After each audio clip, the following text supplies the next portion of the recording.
Gridiron Warrior podcast is built for strength and football coaches who want to run the best possible programs for their athletes and their communities. Each episode delivers simple, practical coaching advice that transfers straight from the weight room to the field. No theory, no fluff, no fancy words, just real world strategies from coaches that are living it. So you can build stronger, faster, more durable athletes at any level. From the beginning, I've committed to only bringing on sponsors that I myself use and would confidently recommend to any coach. And that's why I'm fired up to partner with Train Heroic. Train Heroic is the platform I use to write programs, run my own training, and deliver workouts to athletes and whole teams. It's clean, it's coach friendly, and your athletes are actually going to go in the app and use it and enjoy it, compared to some of the other ones that are out there. If you're a strength coach looking for a better way to program and get that information to your athletes, or if you're a coach and you just want, plug and play, ready to go training programs that you don't have to build, Train Heroic is it. Okay. And here's the kicker for anyone that is a supporter of the Gridiron Warrior. Start a free 90-day trial of Train Heroic using the link, trainheroic.com/Gridiron Warrior.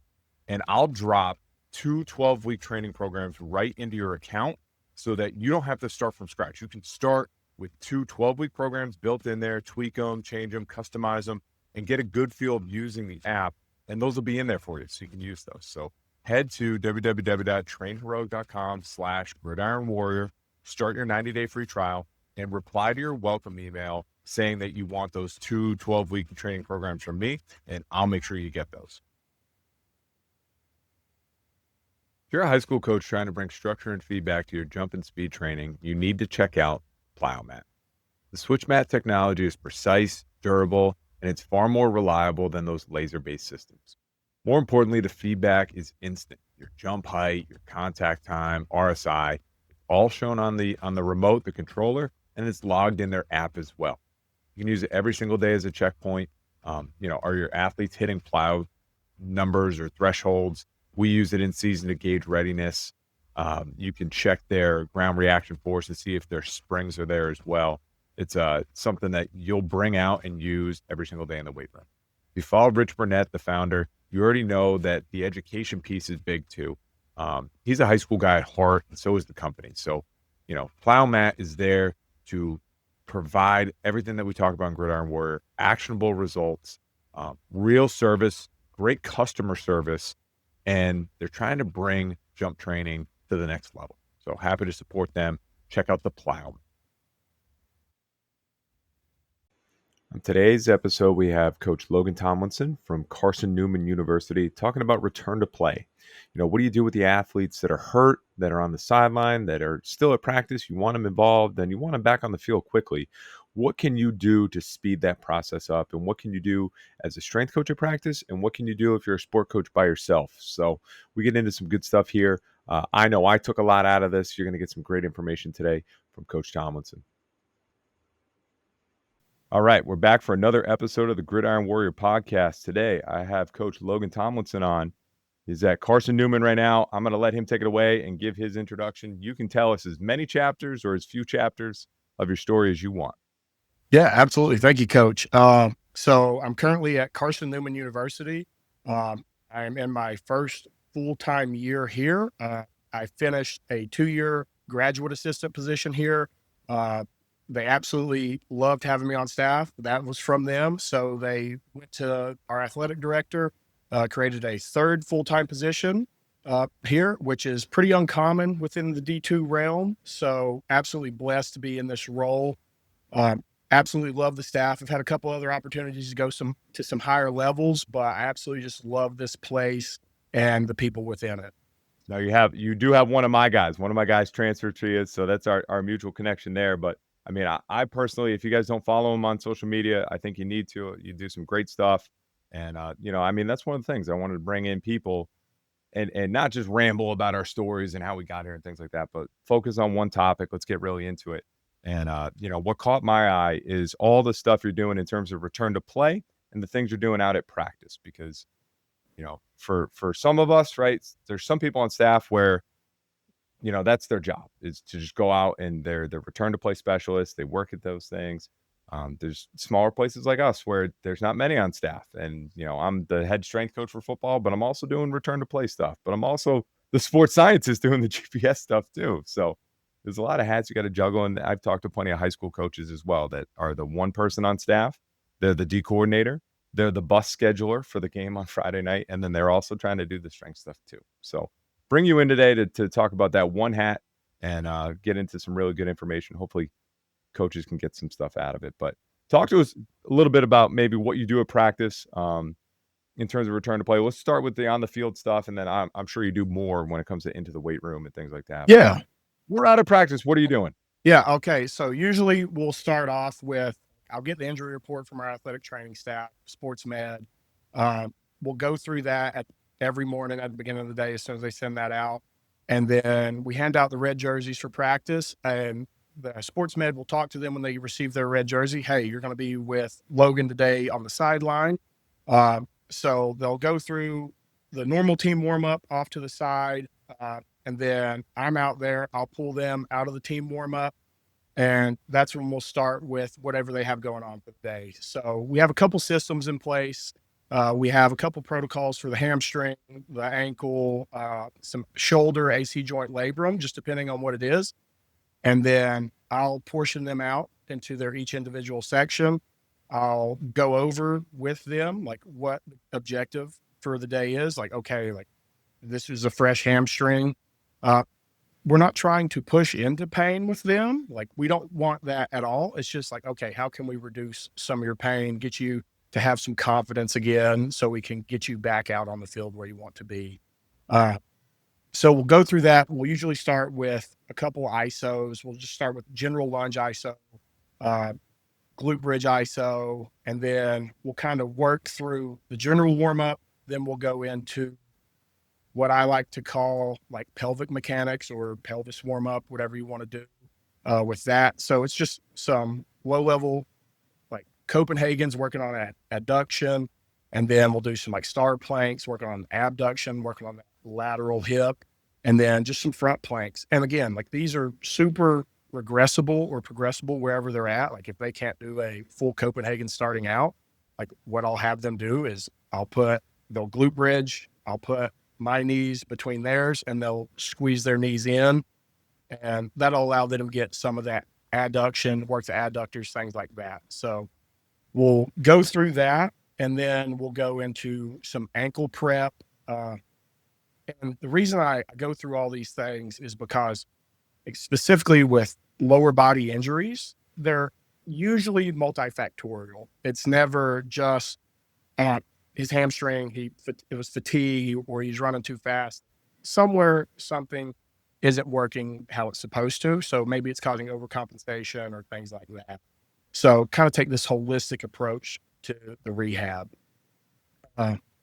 Then we'll go through those foot mechanics. Usually we work some like pronation, supination drills, pretty much you're just in a staggered stance, letting your center of mass come forward, watching the foot flatten as pressure comes into it, and then shift the center of mass back and watching kind of that arch be created, just so they can have some awareness of what's going on within their body. Then we'll get into some light contacts for the day. Usually it's as simple as something as front back line hops, super easy, not trying to be like pinging off the ground. Then we'll go lateral and then just split stance or boxer hops, whatever people like to call them. And again, like this is just general tissue warm up before we get into the more specific things that we're wanting to work on for the day. Then we'll actually get into what I would consider like the specific rehab. So we'll go like low level sprint mechanic drills, focusing on either whether it's an A march or an A skip or dribble, like calf dribbles. And people can say what they want about the calf dribbles. I think it has a place and it is elite in rehab just for them to be able to like focus on some like the turnover rate, staying front side, things like that, and filling some of the positions they have to hold, like staying up tall. And then depending on where they are, like if they're feeling all right, maybe we'll do some like small bouncy prime times, not really focusing on velocity or anything, but so we can kind of get the eccentric stretch on the hamstring at length if they're able to tolerate things like that. Then we'll go into what I call early on is just like reconditioning. So like walk jog circuits. It's as simple as that. Everybody wants to think, well, they can't do anything. Well, I've seen people that have had terrible hamstring injuries, but they have no problem walking. They have no pain. So I think a lot of people get the idea of, I don't need to do anything right now. And that's the worst possible thing that we can do. Like injuries are going to heal on their own over time, but we're returning to sport. We're not returning to just everyday life where we're sitting at the desk and things like that. Like I need you to be able to start immediately getting reconditioned for practice. So we're lucky enough to have some GPSs here. And with that, I'll kind of look at like, what does our average practice load look like? Whether it's total distance we cover, our sprint distance, our average miles per hour that we're hitting within each period. And then I'll work back from that. So early on, like with those walk jog circuits or just walking around at practice, is I'm just trying to get our total distance to a respectable area within that, because we know fatigue plays a huge role. Just time on feet has a huge impact on the guys. And maybe I want them to be able to handle that when they come back. So that's where we usually start with some of that lower intensity stuff. Then working through that, like I scale it up from there. So we have a stoplight system here in place. So I've read, that means you're in like the first early stages of an injury. So what that to me means is we still have a lot of pain with certain specific ranges of motion, with load, with velocity. And within that, I just want you to be able to do what you can. I receive a lot of feedback from the guys, like we'll try things. And if that bothers them, like I want them to almost over communicate with me what they're feeling. From there, we go to our stage 2, which is yellow. Within that, okay, like we don't have pain with just general exercise. It becomes a little bit more specific. Like there's no more pain to the touch. So then that we'll step it up. Now we start to become a little bit more dynamic. We'll either add, this is usually where we add in more velocity to some of our movements or larger ranges of motion. So maybe we turn the A march into a single boom, because now that contact is going to be a little bit more aggressive. There's a more violent switching action occurring. Then we'll take the ankle dribbles into maybe mid calf, high calf dribbles, because now they're adding, as that velocity is increasing, they're attacking the ground from a higher point. So forces are going to be higher from that. We'll turn that small bouncy prime time into a bouncy prime time still, but now instead of just little exchange, we're looking for a little bit bigger exchange, still not attacking the ground as fast as we can, but just getting some more length on that hamstring.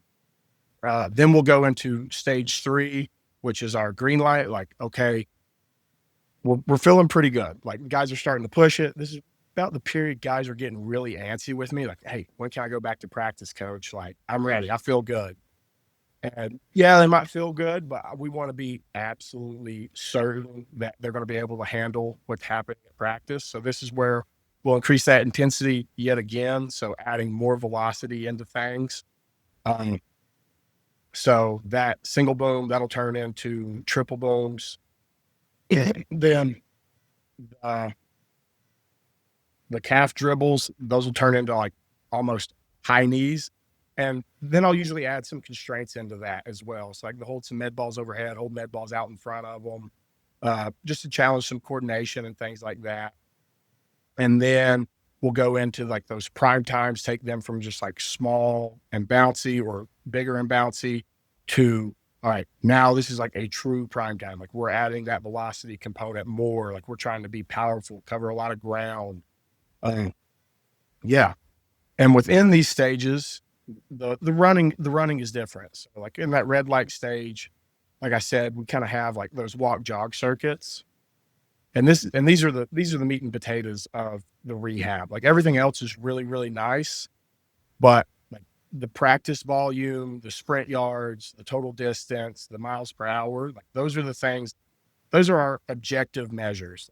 When you're able to tolerate a full practice worth of total distance, a full practice worth of sprint yards, or you're able to hit the miles per hours that your position group is hitting, that is when we know, like, okay, they're pretty good to go back. And so we'll progress that through these stages as well. So within that red light system, or that stoplight system, we have that red. So that'll be our walk jog, and then we'll have our yellow, and that's when we start to implement. I'm a huge fan of Derek Hansen. He has some really good stuff like the 10 by 10 protocol. We'll start implementing that. So maybe it's not a true 10-yard acceleration. Okay, I'll tell him, let's go 2-3 hard steps and then just kind of rise tall, coast it out all the way. Once you get so far, I want you to just like turn around and we'll go again. All right.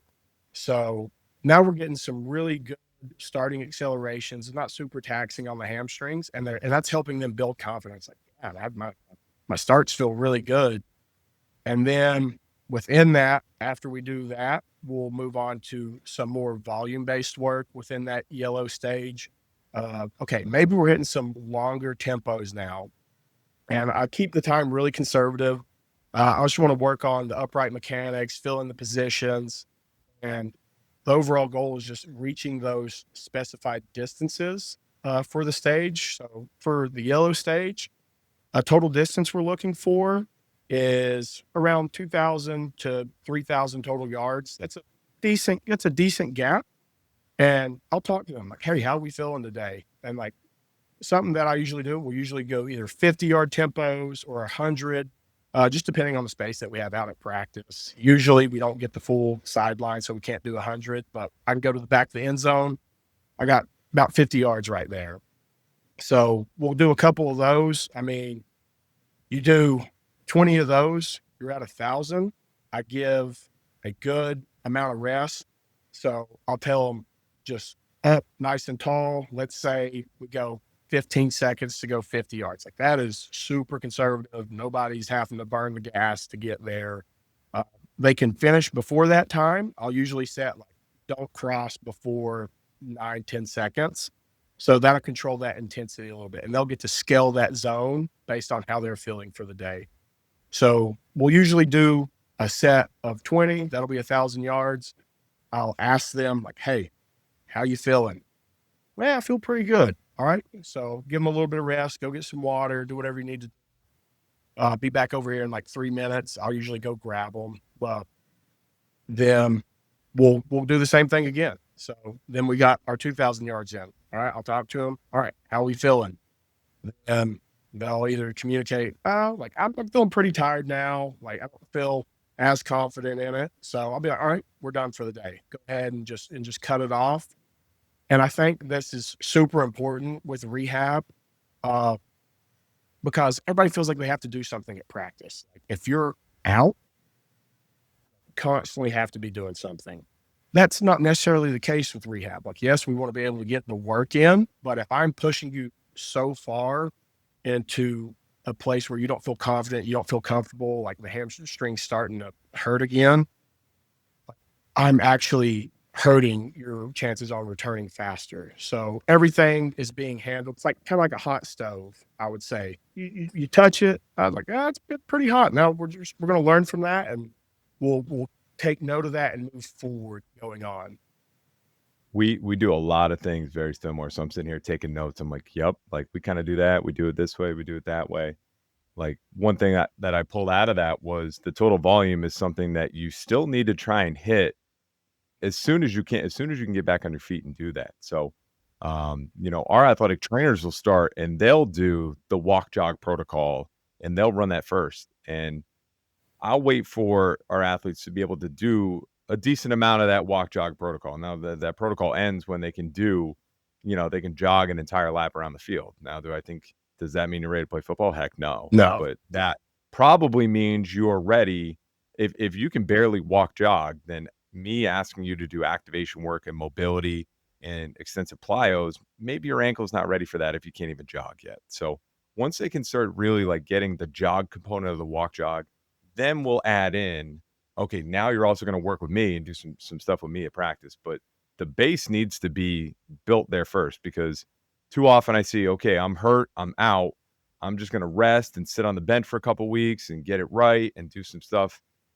I'll watch practice, and then they think they can just come back in, and you might be able to. We have some athletes that can just show up and ball out, but that's not sustainable. You'll be fine for a game, but you're going to be gassed out. You're not going to be able to make it through practice the following week. So it's important to have that. One thing that you mentioned too, you have your stoplight system, right? Red, yellow, green. We have, and I asked our coaches or my assistants that kind of helped me out with this, is there were some days where I'd go out to practice. There's some days where I couldn't. When I was out on paternity leave was a great example. I couldn't go to practice. Obviously, I wasn't even in the building, but I wanted consistency in terms of our rehab and protocol. So we created our own. It's a 5-level menu, and it says, okay, if you've got this injury, here's all the activation drills you can do that are cleared at that level, in our opinion, right? Then here's level 2, here's level 3, here's level 4, here's level 5. So everyone's different, right? An ankle sprain for one guy is different for an ankle sprain for another guy. So, somebody rolls their ankle, they might be ready to do some level 2, level 3 activation and mobility drills, but somebody else who rolled their ankle is like, those hurt. Okay, those are off your menu. Your menu is only for level 1 right now. And level 3 might have, lateral pogo jumps or something like that. And they're like, like this, I don't know. It doesn't feel okay. Let's go back to level 2 where we just have in place pogos or pogos with the wall. So it's kind of like an assisted pogo, things like that. So we've built that so that no matter who comes out to practice, they're getting a very similar style of treatment. Now, there's a lot of wiggle room in there, right? Volumes and things like that are a big deal and a big difference depending on who it is and who they are. We do 10 by 10 protocol as well, because I think that's such a great and easy way to build up high speed sprint volume again. So like you would not be out of the ordinary for us to do 5 sets of 10 by 10 and get 500 high speed yards in for a skilled player. And then what we'll start doing too is the next level of that is change of direction. 5, 10, 5. So it'll be, instead of 10 by 10, it'll still be 10 yards, but it'll be out 5, cut, and come back. So especially for our skill guys, starting to build some cuts and back into the program. And then for me, the biggest thing is I want them to start doing stuff that they're going to do at practice. So for our skill players, it's reactive stuff. It's cutting. It's shuffling into a movement. Not just, hey, can you sprint? Have you hit your yardages? But also the reaction component and the burst component, and those things are a big deal. So if you're a punt returner, before you go back and go back to practice, I'm going to throw the ball up in the air as high as I can, and I need to see you catch it and then burst and take off. And for kids, it's a confidence thing too. One area we'll jump into this next is for your shoulder guys, right? So you somebody dislocates a shoulder, they're out for a couple of weeks while they're getting range of motion back. They're rebuilding strength in the weight room. But contact is that next thing. Mm-hmm. So as soon as it's just because you've got your strength back and just because you've got your range of motion back doesn't mean you're ready to go back and throw your head in the fit, right? So do you guys, I'm the contact prep guy. I do a lot of contact, but do you guys incorporate that into the return to play model of like, okay, if we've got a tight end, before we put him back out there, we got to see him block a wide 9, you know what I mean? Or get him on the bag, or a D lineman. We do that a ton where I'll bring him over to the sled when it's empty. We'll go over to the sled during practice. We'll bang on that sled. So do you do any of that stuff with your shoulder guys? Yeah, in terms of return to play? Yeah, absolutely we do. So again, the stoplight system works for that as well. So red light is, all right, we still got a lot of pain to the touch, have a lot of pain with movement. So we'll work within the range we're given. Then we'll progress to the next stage. Okay, like we're going to start loading some of these positions. Like maybe we're just holding bear crawl positions. Okay, maybe we're doing moving shoulder taps now. Okay, maybe we're crawling. And then, all right, they have no pain with that. They're feeling really good. I want to go back out to practice. No. So the next stage, that green light stage, is actually the contact prep that we have here that we do during the summer with the guys. It's regressed a little bit. We get them in some very distal positions, some funky positions sometimes, so they can be comfortable there. And then we have like layers to that. Okay, they handled that very well. Right. Now maybe we'll go into like some upper body plyo type things. Maybe it's clapping push-ups from the knees. All right, they can handle that very well. Okay, maybe it's a clapping push-up in just a regular push-up position. And then we'll move into some striking work with that. So again, like you said, if the heavy bag's empty, I'll bring the heavy bag over. All right, I want you to come up out of your stance, strike it. Okay, you're a defensive guy. Here's the donuts are over here. All the indie work's done for practice. I'll roll the donut for you. You're in your pads. So now you're getting a little bit of that skill work too before you come back out. Again, like you mentioned it, once they get in these later stages of rehab, bringing back sport into it, like before they go out to practice, they're getting bits and pieces of practice. It builds that confidence, builds the competency, which is crucial. I mean, if a guy's been out for 3-4 weeks, yeah, they've been in college for a little while, hopefully, or if they're a freshman, they haven't. It works for both because this time missed, they've missed out on all this developmental skill work and things like that. So helping them get back into the flow and feeling how things are going to feel is super important. And I would say the biggest piece in rehab for me is giving the athlete their confidence back. Like so many times people will push athletes back out on the field because they feel like it's the right thing to do. I don't want to just keep them over here with me the whole time, but we have to step back, put ourselves out of the way and like really think what's best for the athlete, even though they're begging to go back out to practice.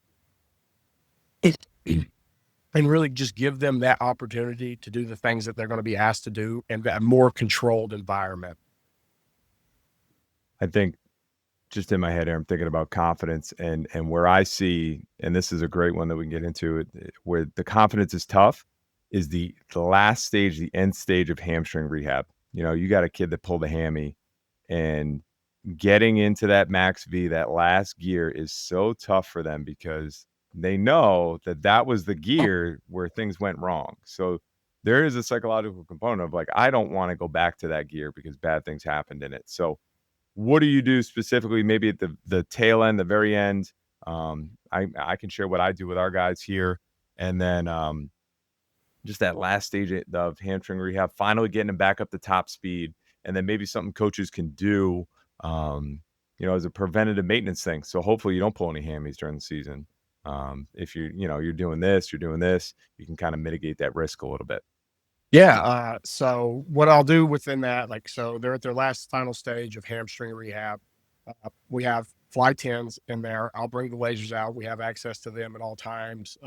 They're actually located within the football facility because we take all our teams over to the football field and that's where we do all our sprints. So it makes it really easy to pop those out on the field. And we'll just do we'll change the build in. So we'll go from a 5-yard build in to a fly 10. Then, all right, how'd that feel? Feel good? All right, take a little rest. Then we'll come back. We'll back you up another 5. Okay, now we got a 10-yard build in. And then we'll work all the way out and we'll work all the way up until a 30-yard build in. And what that allows me to do is technically now we're getting a 40 time on them. I can look at what their 40 was if they've been in the program long enough to where we tested 40s with them and say, hey, look, like you are this far off from like your best ever 40. And that's usually in the spring for us. That's when we test them. We don't test them very much in the summer. And our training in the spring is super oriented on let's get faster, let's get faster, let's get faster.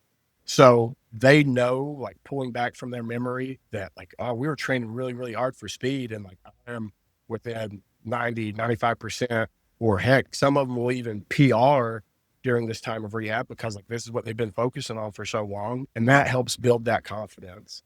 And then like, if there's somebody that is like, they get out, like, yeah, they did well on their 40 and they're like, I really want some extra stuff to continue to do before practice. Like we'll do the same thing. I won't bring the lasers out all the time for it, but like, hey, you come out for pre-practice, you've talked to your coach, I've talked to your position coach. So instead of maybe going through like some of your very rudiment indie drills, hey, you'll come over here with me for a period to 2 periods and we'll do that same protocol. Like, okay, let's ramp up. You feel really good? All right, go back to practice. You're good to go. Or like, hey, you don't feel super, super confident. Like have that conversation with your position coach. which you can't do at all places, but our coaches here are really good. They're really in tune with what the players say and how they're feeling. So they're able to have some of these conversations, be like, all right, maybe today you don't take 30 one-on-one reps during 7 on scale. Quick break. This episode is powered by Endorphin. Endorphin is a performance nutrition company built for high school, college, or professional athletes who take their training seriously. Their patented FinTech bottles right here come preloaded with clean, third-party certified, so NSF, protein. All you have to do is add liquid, add water, add milk, whatever, shake it and go. No blender, no mess, no excuse for not getting your protein in. It's trusted by over 150 college and pro teams because it works in actual training environments, on the road, in the weight room, post practice. When recovery matters most, Endorphin is there. So if you need a discount, you want team pricing, reach out to me or check out Endorphin online and tell them that you're interested in team pricing. All right. Now back to the show.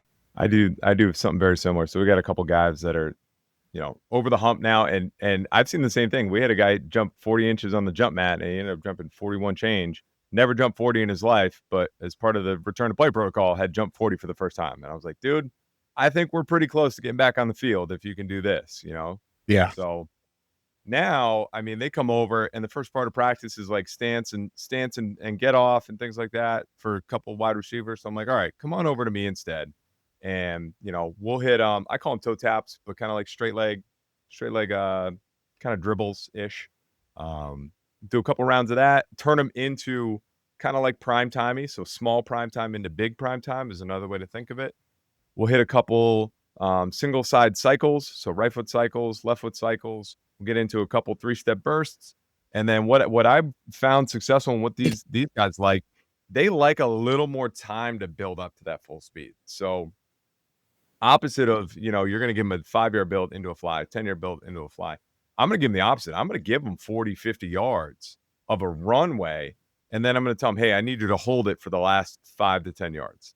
So I put cones out for them too. And I'm like, how'd that feel? Did you feel like a plane taking off and then you were at your cruising speed and you felt, they're like, yeah. Or like, nah, I needed a little bit more room to get up to speed. So I'm like, okay, 2 reps. Second rep, we'll move that cone back a little bit. I want you to really get up to speed though. And then I want you to fly that plane up here. And that analogy works for them for some reason. So, it's one of those things. It's not every day, but there's days where those guys are like, coach, I need like a little something extra here. Make sure I'm mentally feeling good. So that's a big piece there. Let's try and help the high school coaches out here. Cause I do work with some coaches and I've talked to a ton that they're by themselves, right? They're the head coach, the D coordinator, they're the bus driver. Sometimes they're the orange cutter at halftime. They got to make sure the slices are ready. And they're trying to do the strength stuff too. And they want to do a good job with it. And they want to make sure the kids are getting the best thing they can. If they've got somebody, maybe whether it's an ankle injury or hamstring injury or shoulder injury, and they're out of practice, I think you're right. I think they need to be doing something in practice, need to keep those kids involved. If it's, signals, if it's finding a way to keep them involved in the actual scheme of things. But I think one thing that coaches can do too is create kind of a cheat sheet and say, absolutely. hey, you're out today, even as simple as a lower body and an upper body, almost like a mini workout. Hey, you're out for the day. Here's what I want you to do. I want you to do this, and this. And I've always recommended, like, if you've got a QR code, you could QR code scan it. You could do links to a YouTube video or something like that and send it to the kid ahead of time if you know they're going to be out for a little bit. I don't want a kid with his phone out at practice, but if that's how he has to watch the videos to know what's going on there, especially when you're by yourself, you're like, I want you to be productive right now, but I can't watch you, Johnny, because I've got to watch everyone else at practice right now. What are your thoughts on that? If you're a high school coach and you want to get somebody, I think the other thing too is if you can get them into the hands of an actual PT or a strength coach or things like that, and find somebody maybe in the area, somebody local. Those things are always great too. But the worst thing you probably do is nothing, right? Yeah, absolutely. The doctor's note that comes in that says this kid can't exercise for 2 weeks, and you're like, your arms aren't broken, you can still do upper body, and they're like, yeah, doctor said I got to rest for 2 weeks. As much as we love the kids that want to get back on the field, at the high school level, there's some kids that the doctor's note that says I need 2 weeks off. So for coaches out there, what are some things they can do to help those kids stay busy, but also we're doing the busy work so they can get back on the field sooner? What can they do? Yeah, no, absolutely. I absolutely love that. So before we got on, I was sitting down, like going through my head, uh, pulled back from some of my high school experiences, had a couple injuries, had that 2 weeks doctor's note. Is like, oh, you can't do anything. And like, oh, go into panic mode. It's like, all right, I can't do anything. I might explode if I bend over and touch my toes. Uh, so having a system in place is super important. So like you heard me talk about this stage, like the stoplight system is I sat down up front and I thought like, what are super important things that we want to be able to do no matter what it is. So starting out, like we were talking, probably sounded like I was talking a lot about hamstring rehab. Like that goes like that rehab I use with the ankle guys, I use with the hip flexor guys, I use with groin guys, like any lower body injury that they have going on, like these are things that I do. Uh, just take that holistic approach. So up front, I sit down, I kind of create out like, what is the framework going to be? And then the next stage within that is like, yes, all injuries are different. Like there's going to be different modifications that need to be made. So maybe I have like, if this hurts, then do this, or if this hurts, then do this. And here comes a big piece for me is giving athletes ownership. Yes, they may be in high school, but again, if they are serious about what they're doing and if they're wanting to return and get back on the field, especially within the landscape of sports now, I believe high schoolers are even more determined. It's like what they see on social media, NIL opportunities coming up, and like the want to be in college is increasing. Uh, so like there's ownership. We need to give that back to the athletes. As much as I would like to be the hero and be the person that helps them feel better, maybe I'm just going to give you the tools. I'm going to show you how to use them. And then it's going to be on you to execute, to handle that return to play, that rehab, if I'm not able to be over there. So what I'll usually do is I'll find a time to sit down, talk to them, uh, demo for them. Like, hey, like this is what you're going to do. You're going to do this. Then you're going to move on to this next thing. And then you're going to move on to this next thing. If you have any pain during this process, like what I want you to do is take a second and then look at that alternative. If you have pain with that, maybe this is something that we just skip for right now and we just go on to something else.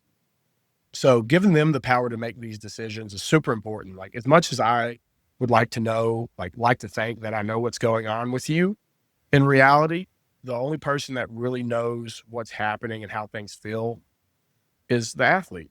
So giving them that ownership is super crucial. And there comes a level of responsibility and maturity with that.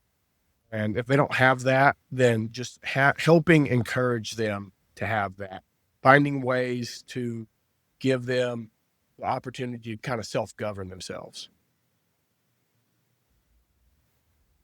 Let me ask you this. What grinds your gears in terms of recovery?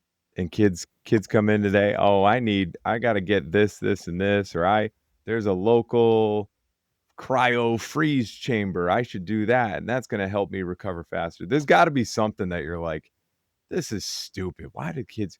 So something to grind your gears, and then maybe something that you think is underrated that you're like, you know what, if you got an ankle, you got a hamstring or whatever, this is phenomenal for the rehab and getting guys back on the field sooner. Yeah. So something that absolutely just grinds my gears is guys are always coming in and they're like, I need the cryo boots, or they'll go like, they want all these like flashy modalities for recovery. I'm like, man, like how like, what time did you go to bed last night? And they're like, I went to bed at 1 a.m. Like every coach deals with this. And it's like, okay, dude, you're missing the basics. Like you're missing the forest for the trees. So that's probably the biggest things. Like they need all these special modalities. They think that their situation is like super high urgency. Like, oh my God, we got to call the president of the United States to get this fixed. Man, just do the basics. Okay. Like make sure you're sleeping, make sure you're hydrating, and make sure you're fueling your body. If you're under fueling, like you're not going to recover how you should. Like, I'll have guys that come out to practice and they're like, man, like, I just don't feel good. Okay, how'd you sleep? I slept really good. I went to bed at like 10 last night. I got up at 7 today. All right. What's your water intake look like for the day? Man, I'm halfway through my gallon already. All right, perfect. What'd you eat today? I had a granola bar before practice. That was it. Like, these are the things like you're missing. Like all these 3 things have to be super dialed in before we start worrying about some of the flashier things.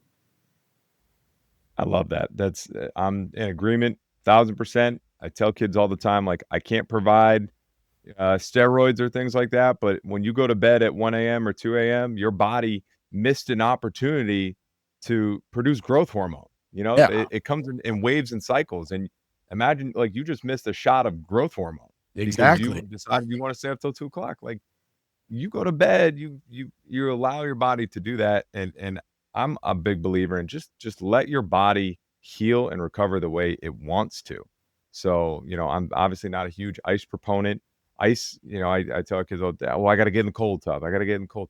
That's just more for like pain management, man. Like, if you're in pain, now you could argue contrast. Like, I'm okay with that stuff. Kids want to do the contrast bath, but like, there's so many things. If you just slept and you ate some more food and you actually stay hydrated and you made sure you had some magnesium and some other, you'd be okay. You'd be fine, man. You'd be along the way. And I think the other thing that grinds my gears too is the kids that don't want to load themselves during the season. That's another one that grinds my gears is like, oh, I'm just gonna be the stretch guy, or I'm just gonna, like, do I gotta lift today? Can I just do a little bit? Like, no, like the lifting piece, is uncomfortable as it is sometimes, that's the stuff that's gonna give you enough load so that you don't break down when something hits you and something rocks you. Like, it's hard for people to understand that sometimes. It's like you gotta challenge yourself, you gotta push yourself even when you don't feel good, because doing that is gonna make you more resilient down the road. We didn't hit this question at the beginning, but we can save it for the end. I'm okay with that. I think it's a good one too. For us strength coaches, and I mean, it doesn't matter if you're a strength coach or a football coach, it's a lot of long hours. The pay is getting better. I'm not It gonna is. say It the pay is. is low. It's slowly getting better. If I keep reaffirming it's low, we're never gonna get there. It's getting better, right? But we're not Nick Saban. There's only one Nick Saban out there. Okay. Exactly. But you're doing a phenomenal job there. Sounds like you've got an awesome place to work, awesome environment. Why do you love football? Why do you love strength and conditioning? And there's got to be a reason you keep doing it. You know what I mean? Yeah, Because you're a absolutely. bright guy. You could be going doing anything anywhere else. You're in it. Why do you love football? Why do you love strength and conditioning? So in high school, and I feel like this is a lot of strength and conditioning coaches, I was like, I'm going to be a physical therapist. I got hurt and I went to PT for the first time, and it was just a generic PT, and all I saw was old people. And I was like, this is not what I want to do on a day to day. So I used to, when I was in high school, used to help take my grandmother to physical therapy, and she absolutely hated it. She thought everybody was so mean to her. She thought that they were just trying to make her feel uncomfortable. And I was like, I want to work with a highly motivated population. So athletics, that immediately came to mind. And then on top of that, love the weight room. I was a meathead in high school, and I was telling my head coach at the time in high school, I was like, I wanted to be a physical therapist. I don't know what I want to do now. And he's like, you need to be a strength coach. He's like, that's what you were born to do. So looked up a strength and conditioning video. I believe I saw an old training video from Ole Miss football, and it was amazing. I was shocked, jaw on the ground, absolutely just fell in love with it at that moment. So got the opportunity to play football in college, and I made my decision based off of what school had an exercise science program. So I played football at Emory and Henry College. It's in Southwest Virginia. It was a D3 at the time, had a couple D3 offers all around, but none of them offered exercise science. So like, this is where I'm going to go. Went on my recruiting visit, met the strength coach, got to talk to him, and talking to him about the whole process, about like his day to day. I think I asked more questions about strength and conditioning than I did about actually playing football there. So went there, and immediately, as soon as I got first day on campus, our first workout, I asked him, I said, how can I help you? How can I be in here? So immediately started interning my first semester as a college athlete. Uh, that coach ended up moving on into the private sector after that.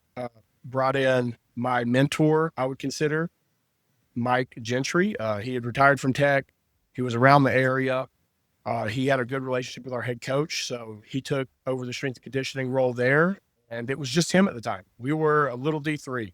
Uh, there's no huge 5-man staff there to cover all the sports, so it was Coach Gentry covering 22 varsity sports. I had the same conversation with him that I had with the first string coach, and I was like, "This is what I want to do." And he said, "All right, be here at 6 a.m. We'll have 2 teams in here. I'll have like women's basketball is what he had at the time. And he's like, you're going to take men's wrestling through their whole entire workout."